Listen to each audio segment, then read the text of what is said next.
అందరికీ నమస్కారం. సురాగ కోకిల వీడియోస్కి స్వాగతం. మీరు చూస్తున్న అందమైన బంతి పువ్వే కానీ దీనికి ఒక పేరుంది, ఐబెన్స్ బంతి పువ్వు అంటారు. ఈ పువ్వు అందాన్ని చూసి భలే ఉంది బంతి అన్నవారు చాలామంది, అందుకే మీ అందరికీ పరిచయం చేస్తున్నాను. మీలో కొంతమంది చూసే ఉంటారు, చూడని వారికి కొత్త పులకింత. సాధారణంగా బంతి పువ్వు ఎండిన తరువాత రెక్కల ద్వారా తిరిగి మొక్కలను వేసి మనం పెంచుకోవచ్చు. మొదట ఇలా అంటే మామూలు బంతిలానే వస్తూ క్రమక్రమేపీ తన రంగును మార్చుకుంటుంది. ఐబెన్ మేరీ గోల్డ్గా పిలువబడే ఈ బంతి పువ్వు చూడడానికి చాలా అందంగా ఉంటుంది. మీలో ఎవరైనా సరే ఈ బంతి కనిపిస్తే మీ ఇంట చేర్చుకోండి.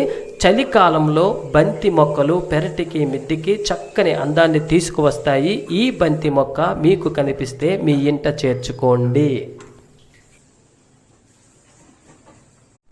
అందరికీ నమస్కారం.